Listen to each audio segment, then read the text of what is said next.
Good morning, students. Dear students, let's continue with the line by line reading of chapter 2, that is Lost Suffering Stories of Stolen Childhood. Earlier, we read that when the author became familiar with the rag pickers, she went to Simapuri to see the situation. She saw that 10,000 rag pickers are living here. There is no sewage system, there is no drainage system, there is no proper drinking water. They live in kacha houses with roofs of tin and tarpaulin. They have no permit and no identity card. They have only ration card with the help of which they are able to buy grains. Because due to that ration card, their name is enlisted in voter list also. When the author asked a group of women why they had left their beautiful homes and fields in Dhaka, they told that in Dhaka they were not able to get food. That was why they had come here, and they set up their tent wherever they find place and make them temporary homes. And they do the work of rag picking here only for their survival. Because they are doing the work for many years, that is why they had got perfection in this work. Continue. I sometimes find a rupee, even a 10 rupees, Sahib says, his eyes lighting up. The Sahib told the author that sometimes he even get a 10 rupee note from the garbage and his eyes shine brightly. When you can find a silver coin in a heap of garbage, you do not stop scrounging. If those people find a silver coin in garbage, even then they do not stop searching that garbage. Scrounging means searching, because there is hope of finding more. It seems that for children, garbage has a meaning different from what it means to their parents. For the children, it is wrapped in wonder, because children enjoy this activity. For the elders, it's a means of survival only. One winter morning, I see Sahib standing by the fenced gate of the neighborhood club. One winter morning, the author saw Sahib was standing by the fenced gate. Fenced means boundary with barrier to stop intrusion. Sahib was standing by the fenced gate of the neighborhood club of the author, watching two young men dressed in white playing tennis. He was watching two young men who were wearing white clothes were playing the game of tennis. I like the game, he hums. The child hums means mutters, says that he likes the game of tennis. Content in to watch it standing behind the fence. Content means satisfied, but he is satisfied only watching the game. I go inside when no one is around. He says that he goes inside when no one is there in that club. The gatekeeper lets me use the swings. Swings means jhule. The gatekeeper doesn't refuse him to play on the swings. Sahib too is wearing tennis shoes that look strange over his discolored shirts and shorts. Sahib is wearing tennis shoes which appear mismatched on his faded shirt and shorts. Someone gave them to me, he says in a manner of explanation. Explanation means clarification. He gives clarification to the author that someone had given those shoes to him. The fact that they are the discarded shoes of rich boy. The reality is that discarded means thrown away. Those are the thrown away shoes of a rich boy, who perhaps refused to wear them because of a hole in one of them doesn't bother him. The child had thrown those shoes because in one of those shoes there was a hole. But a hole doesn't trouble Sahib. For one who has walked barefoot, even shoes with a hole is a dream come true. Because for one child who has not seen shoes even once in his life, if he gets shoes with a hole in one of them, it will be just like a dream come true. But the game he is watching so intently is out of his reach.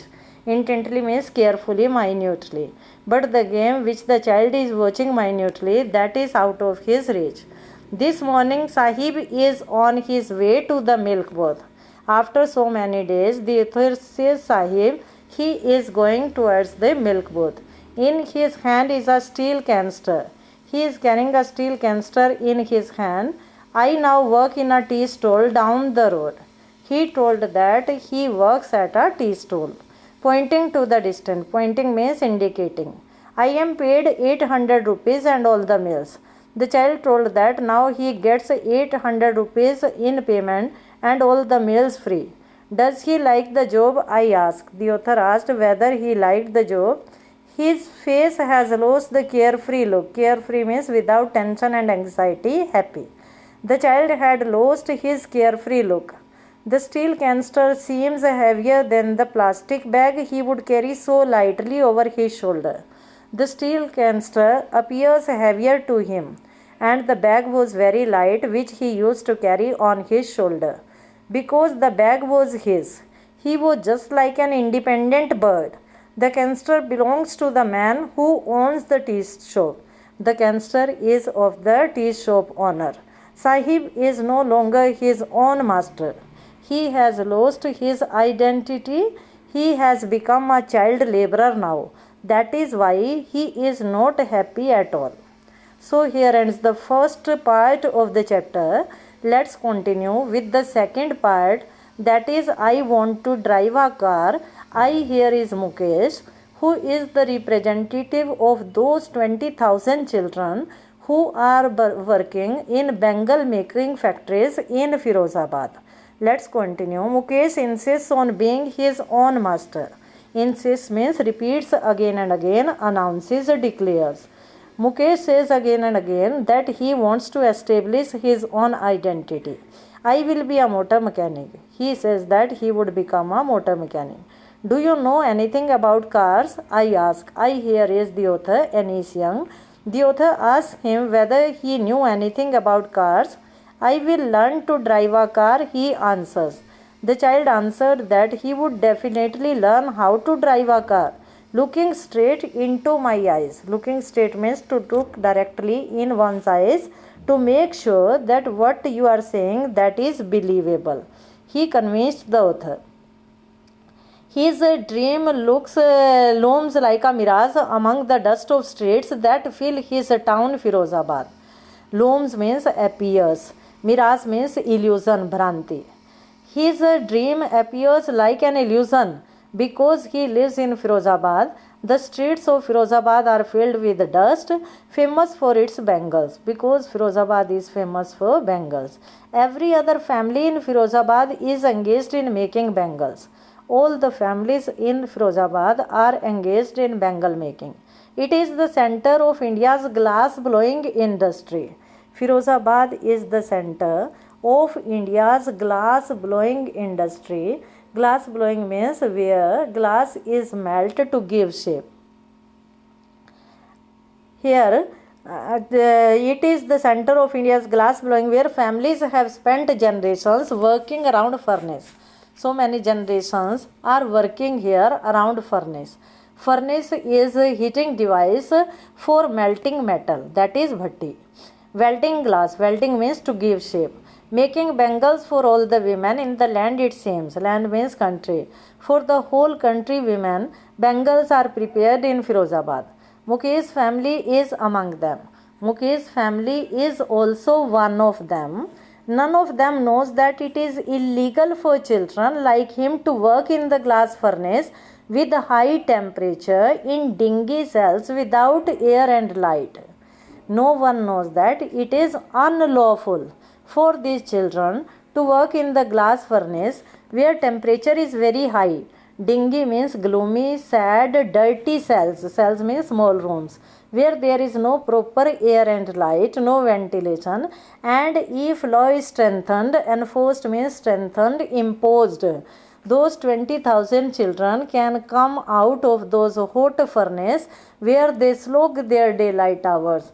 Slog means to work very hard, that is slowly and deliberately, uninterestedly, often losing the brightness of their eyes, and these children lose their eyesight before time. Mukesh's eyes beam as he volunteers to take me home. Beam means shine. Mukesh's eyes shine brightly. Volunteer means he wants to take the author at his home with his own desire, which he proudly says is being rebuilt. He told the author that his house is rebuilt. We walk down stinking lanes. Stinking lanes means streets with foul smell. They passed foul streets which were full of foul smell. choked with garbage. Choked means filled. Streets were filled with garbage. Past homes that remain hovels. Past means past. They passed homes which were just like huts, crumbling walls. Crumbling means dilapidated, broken walls. Wobbly doors. Wobbly means shaky, गड़गड़ बजने वाले. No windows. Crowded with families of humans, animals coexisting. Coexisting means living together. The animals and human beings are living together as a primeval man. Primeval means ancient man, very early man. He stops at the door of one such house. Mukesh stops before the door of such house, bangs a wobbly iron door. Bangs means hits with loud voice. Wobbly means gadgad bajne wala, with his feet, and pushes it open. We enter a half-built shack. They entered a half-built shed. In one part of it, thatched with dead grass. Thatched with dead grass means the roof of that shed was built with dry grass. Is a firewood stove. Firewood stove means a stove which works with wood. That is chulha. Over which sits a large vessel of sizzling spinach leaves. A large vessel is put on that stove in which spinach leaves are cooking with sound. On the ground in large aluminium plates are more chopped vegetables. In large aluminium plates, chopped means cut vegetables are kept. A frail young woman is cooking the evening meal for the whole family. Frail means extremely weak. A weak woman is preparing food for the whole family. Though he is through ears, eyes filled with smoke and smile, she smiles. Her eyes are filled with smoke and she is smiling. She is the wife of Mukesh's elder brother. Not much older in years, she has begun to command respect as the Bahu, the daughter-in-law of the house. She is not much older in age, then also she has got the designation of Bahu, that is daughter-in-law of the family, because child marriage is prevalent there. Not respect daughter-in-law of the house, already in charge of 3 men. She looks after 3 men, that is her husband, Mukesh, and their father. When the older man enters, she gently withdraws behind the broken wall. Older man is the father of Mukesh. When Mukesh's father comes, withdraws means goes. She goes behind the broken wall and she brings her veil means head covering down to cover the face. As custom demands, daughters-in-law must veil their faces before male elders. As is the custom, as is the tradition, daughter-in-laws cover their faces before male elders. In this case, the elder is an impoverished bangle maker. In that case means in their house, the elder is Mukesh's father. Impoverished means extremely weak. He is extremely poor bangle maker. Despite long years of hard numbing toil, he had worked very hard. He is not first as a tailor, then as a bangle maker. First he used to work as a tailor, then he worked as a bangle maker. He is not able to send his 2 sons to school. Even then he is not able to renovate his house, and he is not able to send his 2 sons to school. All he has managed to do is teach them what he knows, the art of making bangles. He had taught his sons only the work of making bangles. It is his karma, his destiny, says Mukesh's grandmother, who has watched her husband go blind with the dust from polishing the glass of bangles. Destiny means fate. Mukesh's grandmother, who has seen her husband go blind with the dust of polishing bangles, says that it's their fate. Can a God-given lineage ever be broken? She says that the tradition which God has given them, that cannot be stopped. She implies means says again and again. Born in the caste of bangle makers, they have seen nothing but bangles. Because they are born in the caste of bangle makers, so they have seen nothing except bangles. In the house, in the yard, in every other house, every other yard, every street in Firozabad. Whether it is the house, whether it is the yard, or it is the street of Firozabad, everywhere only bangles are seen. Spirals of bangles. Spirals means coils, guche, of bangles sunny gold, paddy green, royal blue, pink, purple. Every color born out of the 7 colors of rainbow. From the 7 colors of rainbow, how so many colors can be prepared? All the colors can be seen in those bangles. Lie in mounds in unkempt yard. Unkempt means dirty, mounds means heaps. Heaps of bangles are there in dirty yards and piled on four-wheeled carts. Four-wheeled carts means ready. Four-wheeled carts are also filled with the spirals of bangles, which are pushed by young men along the narrow lanes of the shanty town. Which are pushed by young men. Narrow lanes mean narrow streets. Shanty town means a town full of huts only. And in dark hutments next to lines of flames of flickering oil lamps.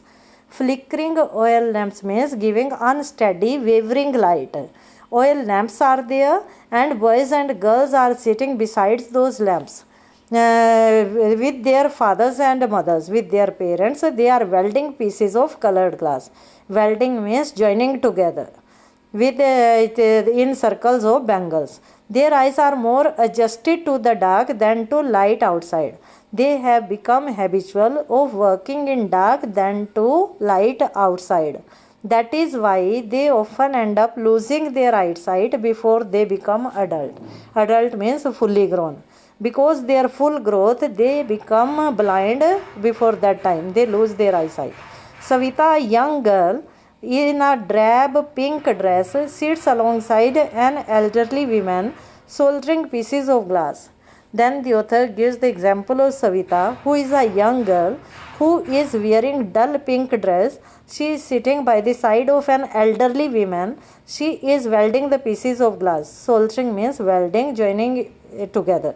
As her hands move mechanically like the tongs of a machine. Move mechanically means just like a machine. Tongs means pincers, large scissors. Chimta, that is the tongs of machine. I wonder if she knows the sanctity of the bangles she helps make. The author thinks that the girl is not able to know the sacredness of bangles which she is making. It symbolizes an Indian woman's suhag auspiciousness. Bangles are the symbol of Indian women's suhag auspiciousness in marriage. It will dawn on her suddenly. Dawn on her suddenly means she will be able to understand suddenly when one day her head is draped with red veil. Her head will be covered with red covering. Her hands dyed red with henna, and henna will be applied on her hands, and red bangles rolled on to her wrist, and red bangles will roll on her wrist. She will then become a bride. Then she will become a bride like the old women beside her. The old woman who is sitting beside her, she also became bride one day. But many years ago, she still has bangles. That old woman is still wearing bangles, but she has lost her eyesight due to polishing the bangles. Okay.